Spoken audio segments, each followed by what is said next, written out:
ሰላም ጤና ይስጥልን የተወደዳችሁና የተከበራችሁ የጎህ ቴሌቪዥን ተመልካቾቻችን እንደምናላችሁ ከሀገር ውስጥ እንዲሁም ከባህር ማዶ የመራረጥናቸውን ዜናዎቻችንን ይዘንላችሁ ቀርበናል። ዜናውን ወደ እናንተ እያደረስኩ ነክልል ሂሩት አብራችሁ ቆይታ አደርጋለሁ። አብራችሁን ቆዩ።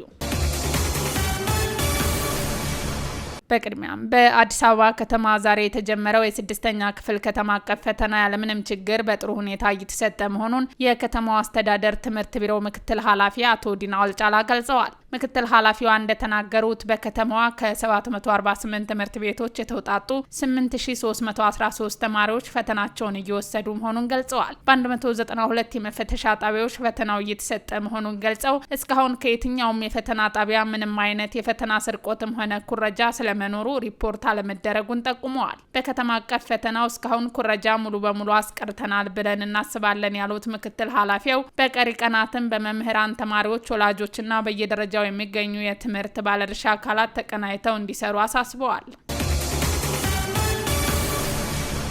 የውሃና ኢነርጂ ሚኒስተር ዶክተር ኢንጂነር ሀብታሙ ኢተፋ ገለጹ። የቀጣናዊ ኃይል ትስስር ለአካታችና ዘላቂ ልማት በሚል መሪ ሀሳብ አራተኛው ዓመታዊ የቀጣናዊ ትስስርና የናይል ወንዝ ፍትሐዊ ተጠቃሚነት ላይ ያተኮረ ኮንፈረንስ ተካሂዷል። በዚህ ወቅት ዶክተር ኢንጂነር ሀብታሙ ኢትዮጵያ ከምታመነጨው የኤሌክትሪክ ታዳሽ ኃይል ለጎረቤት ሀገራት ጭምር ተደራሽ እያደረገች ነው ብለዋል። ኢትዮጵያ ለሱዳን፣ ለጅቡቲና ለኬንያ ለብዙ ዓመታት ኃይል ስታቀርብ መቆየቷን ጠቁመው በአሁኑ ወቅት ከጎረቤት ሀገራት ከፍተኛ ኤሌክትሪክ ኃይል ፍላጎት መኖሩንና ለዚህም ትልቅ አቅም እንዳላት ተናግረዋል። ኃይል የማመንጨት ሀገራዊ አቅም በከፍተኛ ደረጃ ማደጉን በመጥቀስ ይህም ለቀጣናው የኤሌክትሪክ ኃይል ፍላጎት ምላሽ የመስጠት ሙሉ ዝግጁነትን ያሳያል ብለዋል።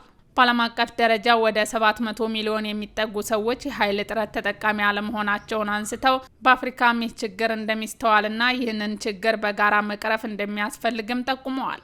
ኢትዮጵያ ኃይል የምታጋራቸው ሀገራት የጋራ ቋንቋ፣ ባህልና ሃይማኖት ያላቸው ስለመሆኑም ተናግረው በኃይል ዘርፍ ላይ መዋዕለ ነዋይ ማፍሰስ ለቀጣናውና ለአፍሪካ ቀንድ ብልጽግናን እንደሚያመጣ ጠቁመዋል። እነዚህ ስራዎች በጋራ የመልማትና ተባብሮ የማደግ እንዲሁም አህጉራዊ ግቦችን እውን እንዲሆኑ ጉልህ አስተዋጽኦ እንዳላቸው ሚኒስተሩ ተናግረዋል።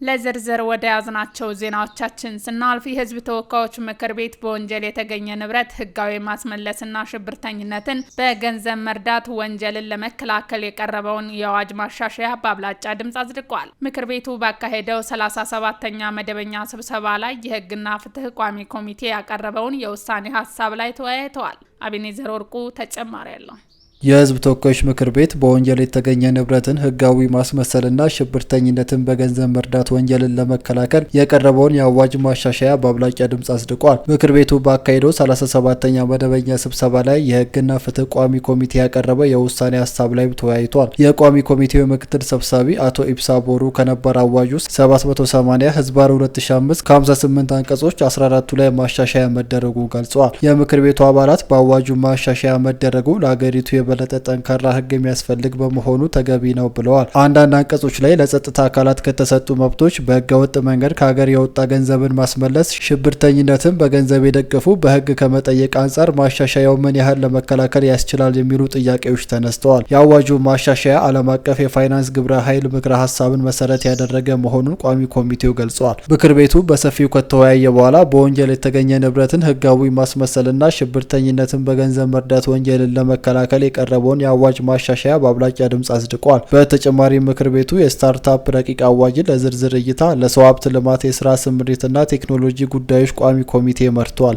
ኢትዮጵያ ሁለተኛውን የአፍሪካ የአየር ንብረት ጉባኤ ልታስተናግድ መሆኑ ተገለጸ። የኢፌዴሪ ፕላንና ልማት ሚኒስቴር ከአፍሪካ ህብረት ኮሚሽን ጋር በጋራ በመሆን የሚያዘጋጁትን ሁለተኛው የአፍሪካ የአየር ንብረት ጉባኤ በአዲስ አበባ ሊካሄድ መሆኑ ተገልጿል። ቁም ነገር ሽፈራው ዘርዘር አላት። ኢትዮጵያ በአየር ንብረት ለውጥ ጉዳዮች በዓለም አቀፍ ደረጃ በመሪነት አዎንታዊ አስተዋጽኦ እያደረገች እንደምትገኝ የፕላንና ልማት ሚኒስተር ዶክተር ፍጹም አሰፋ አስታውቀዋል። ሚኒስተሯ ኢትዮጵያ ከአፍሪካ ህብረት ኮሚሽን ጋር በጋራ በመሆን ሁለተኛውን የአፍሪካ የአየር ንብረት ጉባኤ በመዲናችን አዲስ አበባ ለማካሄድ በዝግጅት ላይ መሆኑንም ገልጸዋል። የአየር ንብረት ለውጥ በአፍሪካ ኢትዮጵያን ጨምሮ በኢኮኖሚና በማህበራዊ ጉዳይ የሚያስከትለውን ተጽዕኖ ቀላል የሚባል እንዳልሆነም አንስተዋል። በተለይ በግብርና ዘርፍና በጤናው ዘርፍ ላይ ያስከተለ ያለው ችግርም ከፍተኛ ነው ብለዋል።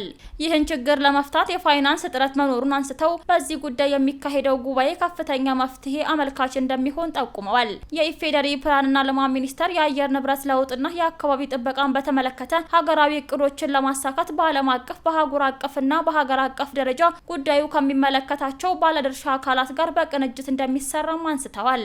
በቀጣይ በአፍሪካ ደረጃ የሚስተዋሉ ችግሮችን ለመፍታት የፋይናንስ ችግሩንም ማሻሻል ይገባል ብለዋል።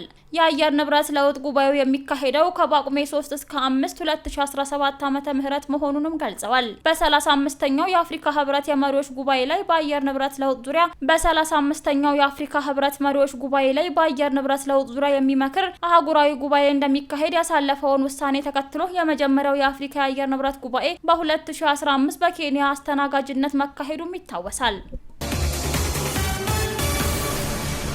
ከውጪ የእስራኤል መከላከያ ሰራዊት የኢራን የጦርነት ጊዜ ዋና አዛዥና ከአገዛዙ ከፍተኛ የጦር አዛዥ አንዱ የሆኑትን አሊ ሻድማሊ መገደሉን አስታውቀዋል። ዋና አዛዡ የተገደሉት በማዕከላዊ ቴሄራን በሚገኘው ዋና መስሪያ ቤት ላይ በተደረገ የአየር ድብደባ በመሆኑ ተዘግቧል። ጥቃቱ የተፈጸመው የእስራኤል ጦር በደረሰው መረጃ መሰረት በኢራን ወታደራዊ ተዋረድ ውስጥ ካሉት ከፍተኛ ባለስልጣኖች አንዱ የሆኑትን የኢራን የጦርነት ጊዜ ዋና አዛዥ ኢላማ በማድረግ እንደሆነም ተገልጿል። አሊ ሻድማሊ በዚህ ወር መጀመሪያ እስራኤል የጥቃት ኦፕሬሽን ውስጥ የተገደሉትን የቀድሞው ጠቅላይ ኤታማዦር ሹም አላም አሊ ራሺድን ተክተው ሚናውን መረከባቸው ይታወሳል ሲል ሮይተርስ ዘግቧል። ግድያው በኢራን ወታደራዊ መዋቅር ላይ ወሳኝ ጉዳት የሚያደርስ ሲሆን የኢራንን የጦር ኃይሎች ከፍተኛ አመራሮች እስራኤል በተደጋጋሚ ኢላማ አድርጋ እያጠቃች ትገኛለች። ህንድና ቻይና ዜጎቻቸው ከሰሞኑ በጦርነት ላይ ካሉት እስራኤልና ኢራን በፍጥነት ለቀው እንዲወጡ አሳሰቡ። ህንድና ቻይና ዜጎቻቸው ከሰሞኑ በጦርነት ላይ ካሉት እስራኤልና ኢራን በፍጥነት ለቀው እንዲወጡ አሳሰቡ።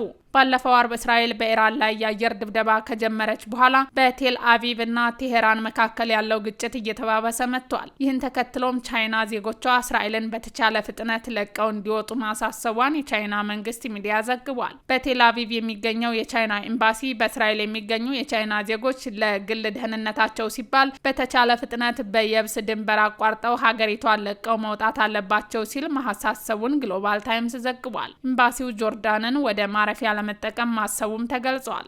በተመሳሳይ ህንድ ዜጎቿ ከኢራን ዋና ከተማ ቴህራን ለቀው እንዲወጡ ጠይቃለች። በቴህራን የሚገኘው የህንድ ኤምባሲ በኤክስ ላይ በሰጠው መግለጫ ሁሉም የህንድ ዜጎችና የህንድ ተወላጆች ከቴህራን የራሳቸውን ሀብት በመጠቀም ከከተማው ውጭ ወደሚገኝ ደህና ቦታ እንዲሄዱም አሳስቧል። የህንድ የውጭ ጉዳይ ሚኒስቴር በቴህራን የሚገኙ ህንዳውያን ተማሪዎች ከከተማው እንዲወጡ ተደርጓል ብሏል ሲል አናዶሉ ዘግቧል። ውድ አድማጭ ተመልካቾቻችን ለዛሬ ያዘጋጀንላችሁ ዜናዎቻችን እነዚህን ይመስሉ ነበረ። አብራችሁን ስለነበራችሁ ከልብ እናመሰግናለን። በያላችሁበት ሰላም